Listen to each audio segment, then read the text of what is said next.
Namaskaram. 1000 Names and 1000 Stories. 370th name SAHAAYA NAMAH.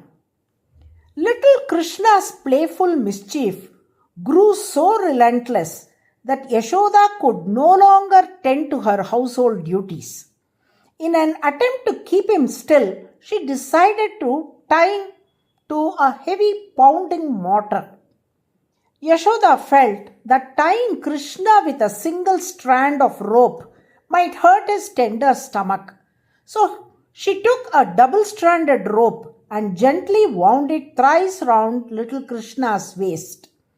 Then using another rope, she tied 3 rounds round the pounding mortar. Yashoda tried to tie the rope from the mortar to the one round Krishna's waist, but there was still a gap of about 2 inches. She did not have the strength to move the heavy mortar, and she did not want to pull the rope round Krishna's waist, afraid it might hurt him. She stood there thinking, wondering how to bring the 2 ropes together to make a knot. She brought another rope and tied it to the one round the pounding mortar, hoping it would cover the 2-inch gap. But to her surprise, the gap remained exactly the same, even though neither the mortar nor Krishna had moved. Both stood still, yet the ropes refused to meet.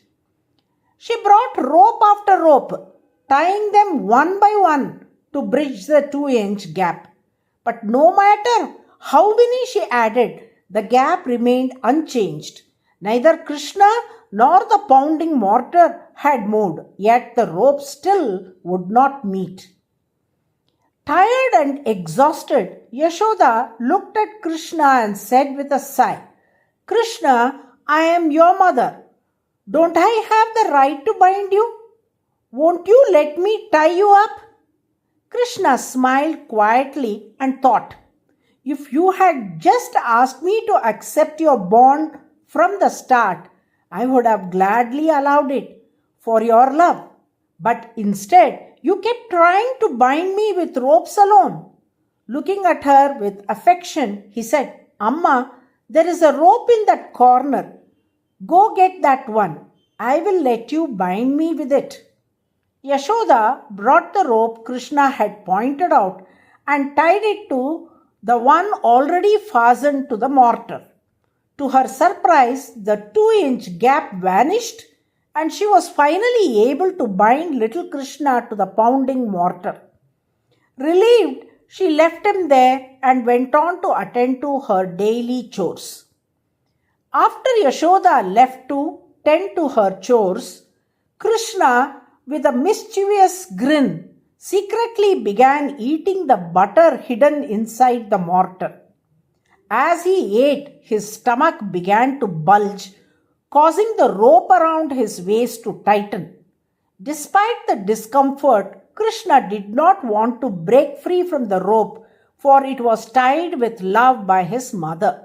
So, with determination, he crawled forward, dragging the heavy mortar along with him. There were 2 Terminalia Arjuna trees in the backyard of Nandagopa.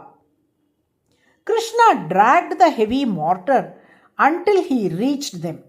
But when he tried to pass between the trees, the rope became entangled. As Krishna pulled forcefully to free himself, the trees were uprooted and fell apart on either side of him. The sound of the trees crashing to the ground was so loud that it startled Nandagopa and Yashoda, who rushed to the scene. When they saw the trees fallen, their hearts skipped a beat, but they were overjoyed to find that Krishna was unharmed. Relieved, Yashoda turned to Nandagopa and Krishna, seeking forgiveness for tying Krishna to the pounding mortar. With loving hands, she gently untied Krishna, her heart overflowing with affection. Though Yashoda untied Krishna with her own hands, Krishna pretended as if he did not have the ability to free himself from the binding. He bore all the discomforts patiently as though he had no strength to escape. Because of this quality, he is called SAHAAYA, meaning the one who endures all.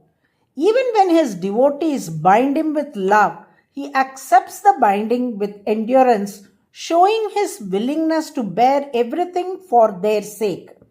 And this happens to be the 370th name in Vishnu Sahasranama.